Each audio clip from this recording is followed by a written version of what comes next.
Hello everyone and welcome back to my channel Edmond Minaros, and for today's quick tutorial I'm going to show you guys on how to reset Opera browser to our default settings, and I'll show you the two quick methods to reset on their default settings. And without further ado, let's go ahead. So all you have to do is to open up on Opera browser, and then dito lang sa left side menu, and then kailangan mo lang i-click to Opera icon. So click lang natin yan. And then next step ay kailangan mo lang select dito yung settings, or pwede mong gamitin yung keyboard shortcut na Alt plus P, and then click lang natin yan. And the next step dito lang sa basic settings, and then dito lang sa right side, ang gagawin natin dito ay mag-scroll down, and then dito lang sa pinakadulo makikita mo dito yung advanced, and then kailangan mo lang i-click tong arrow na yan.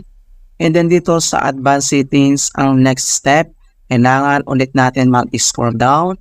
And then dito lang sa pinakadulo makikita mo dito yung reset settings, restore settings to their original defaults. So dito lang sa right side, i-click mo lang tong arrow na yan. And then pop up ito, reset browser settings. This will revert your search engine to its default, remove pin tabs, and reset browser settings. It will also disable all extensions and clear temporary data like cookies. Your bookmarks, history, and save password will not be cleared. And then next step, click mo lang to reset. Ayan. So ang second method na pwede natin gawin, so close lang natin tong Opera browser. So dito lang sa search menu, and then kailangan mo lang i-type yung keyword na run. And then click mo lang dito yung open. So dito sa run command, and then dito lang sa box ay kailangan mo lang i-type yung keyword na %updata%. Ayan. So in all, one word po yan lahat na %updata%, and then click mo lang to okay. And then madadarig tayo dito sa ating updata settings. So ang next step, select mo lang dito yung Opera software.